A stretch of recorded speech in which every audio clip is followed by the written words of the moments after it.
Hello friends, welcome to High Rankers. इस video में हम बात करने वाले हैं द बॉल पोएम की, जो कि फेमस पोएट ने लिखी है, जॉन बैरीमैन। इस पोएम में एक छोटे लड़के को दिखाया गया है जिसकी एक बॉल खो जाती है, जो एक छोटी सी इस घटना पे अपने जीवन की बहुत बड़ी चीज सीखता है, सच्चाई सीखता है, जैसे कि जो कि है लॉस जीवन का जो है हिस्सा है। लॉस होना जीवन का ही हिस्सा है और हमें उसे उबर कर आगे बढ़ना सीखना पड़ता है। तो यही चीज हम पढ़ेंगे, तो चलिए शुरू करते हैं। अब जैसे कि फर्स्ट लाइन है, What is the boy now who has lost his ball? अब वह लड़का क्या करेगा जिसकी वो गेंद खो गई है। यहाँ एक आपको प्लॉट बता दूं, यहाँ एक बच्चा है जिसकी एक बॉल खो जाती है, तो उसी के बारे में बताया गया है। स्टार्टिंग में ही मैंने आपको बता दिया था। सेकंड लाइन है, what is he to do? I saw it go. वह क्या कर सकता है, मैंने देखा कि गेंद कैसे लुढ़कती हुई चली गई। अब वह लड़का क्या करेगा जिसकी गेंद खो गई है, जिसकी बॉल जो है खो गई है, वो कर ही क्या सकता है, और जो बॉल है वो बिल्कुल ही लुढ़कती हुई नीचे चली गई है। Third line, merrily bouncing down the street and then, जो बॉल है बहुत ही मैरिली यानी कि खुशी खुशी से उछलते हुए सड़क पर से नीचे की ओर चली जाती है। Merrily over there it in the water, और फिर ये जाती जाती पानी में जा गिरती है। नो यूज टू से oh there are other balls, यह कहना बेकार है कि अरे और भी बॉल्स मिल सकती हैं, हम मार्केट से जाके और भी बॉल्स ले सकते हैं। अब जैसे कि बॉल उसकी वहां पानी में गिर गई है और वो पकड़ भी नहीं पा रहा है उसे। अब बॉल तो और भी मिल सकती हैं, बट यहाँ पर है ना लॉस को दिखाया गया है। उस बच्चे को लॉस का एहसास होता है कि बॉल्स तो और भी मिल जाएंगी मगर वो बॉल नहीं मिल सकती है। चलिए next line, an ultimate shaking grief fixes the boy, ये गहरा दुख जो है लड़के को जकड़ा हुआ है, उस बच्चे को उस गहरे दुख ने जकड़ लिया है। As he stands rigid trembling staring down, वह बिल्कुल रिजिड होकर खड़ा हुआ है, कांपता हुआ नीचे पानी को देखता है। मतलब बिल्कुल शांत ऐसा हो गया है। पहले तो वो अच्छे से खेल रहा था, अब उसका मूड खराब हो गया है। ही इज ट्रेम्बलिंग, कांप रहा है वो और नीचे पानी में देखता है। All his young days into the harbour where, अब यहाँ क्या दिखाया गया है, जैसे उसकी सारी की सारी जो मासूम सी उम्र है ना, सारा का सारा बचपन उसका वहीं पर डूब गया है।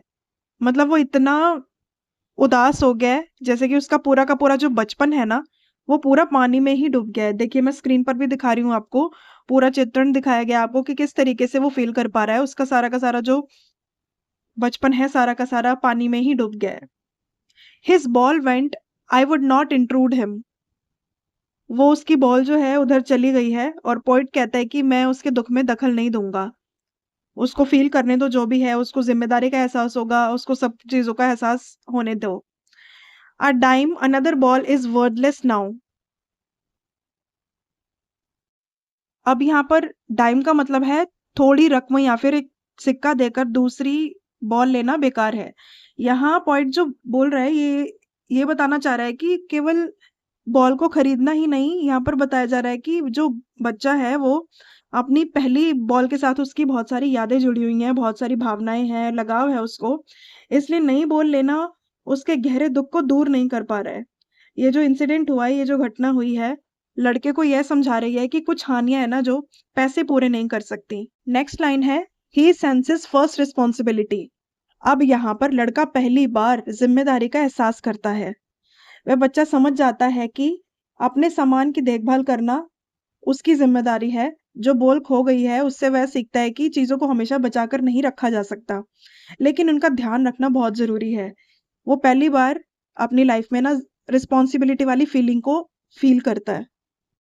Next line is, in a word of positiveness people will take balls, अब जो यहाँ पर क्या है, भौतिक वस्तुओं के बारे में बात किया गया है कि ये दुनिया है ना, ये लाइफ हमारी बहुत सारी चीजों से ना भरी हुई है। तो दुनिया में लोग है ना चीजों को छीनेंगे भी और वो चीजें खो भी सकती हैं। जो पॉइंट यहाँ है ना लाइफ की ट्रुथ बता रहा है, लाइफ का ट्रुथ बता रहा है यहाँ पर कि संसार में ना संसार पूरा है ना वस्तुओं से भरा हुआ है, लेकिन कोई भी जो चीज है ना वो स्टेबल नहीं है, स्थायी नहीं है। कभी वस्तुएं खो जाएंगी और कभी छीन ली जाएंगी। ये जो एक्सपीरियंस है हमें धीरे-धीरे सिखाता है कि हानि और छिन जाना किसी चीज़ का, ये जीवन का स्वाभाविक हिस्सा है। ये तो रूटीन है, ऐसा ही चलता है पूरी लाइफ में। Balls, balls will be lost always little boy. अब यहाँ पर पॉइंट बता रहा है कि लिटिल बॉय, ये जो बॉल्स हैं, ये तो हमेशा ही खोती रहेंगी। And no one buys a ball back, money is external. और कोई भी खोई हुई इस बॉल को वापस नहीं खरीद सकता। जो मनी है ना, वो भी एक बाहरी साधन है, बाहर का साधन है। ये जो तुम्हारी पुरानी भावनाएँ हैं, ये कोई वापस नहीं ला सकते। यानी कि पैसे पैसे से ना हम अपनी पुरानी यादें वापस नहीं ला सकते। चीज़ें बार-बार खोती रहेंगी। यहाँ पर केवल बॉल की बात नहीं है, लेकिन बल्कि यहाँ पर क्या है, पूरी लाइफ में जैसे कोई भी वस्तु है, कोई रिश्ता है, कोई खुशी है, जो भी है, जो इंसान को सिखाता है, चाहे कितना भी पैसा खर्च कर लो, जो खो गया है वो वापस नहीं ला सकते। ये चीज़ें हम पैसों से भी वापस नहीं ला सकते। He is learning well behind his desperate eyes. उसकी निराश और जो ये दुखी आँखें हैं, उनके पीछे से जैसे उन्हीं से वो सीख रहा है। वो बहुत ही निराश भी है, मगर वो सीख भी रहा है। तो उसकी आँखों में ना दुःख साफ दिखाई देता है, लेकिन इस दुःख के पीछे एक सीख छिपी है। वह पहली बार जीवन की ना रियलिटी को, वास्तविकता को समझता है। The epistemology of loss, how to stand up.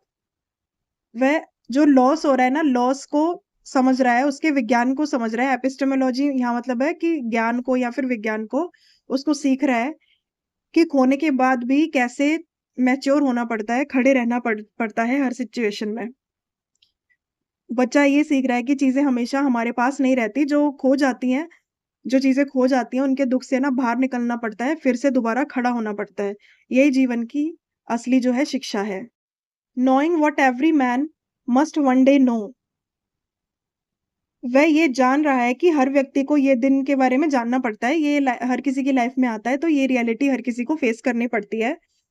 जीवन में किसी ना किसी दिन हानि का अनुभव करना ही होता है, और ये हमारी लाइफ का अनिवार्य सत्य है। ये चीज़ तो होती ही है, तो ये माननी ही पड़ेगी। अब वो बच्चा भी उस चीज़ को समझ रहा है, सीख चुका है अब वो। And most know many days how to stand up. और मोस्टली लोग अब इस बारे में जान चुके हैं, जो एक्सपीरियंस्ड हो गए हैं, कि हर एक लॉस के बाद कैसे खड़े होना है। जीवन में सिर्फ़ एक बार नहीं, बल्कि बार-बार इंसान को हानि का अनुभव करना ही पड़ता है, और हमें ये सीखना ही पड़ेगा कि दुःख को झेलकर कैसे हमें अपनी सामान्य जीवन को, हमें जो अपनी डेली रूटीन की लाइफ़ है, उसको कैसे जीना है।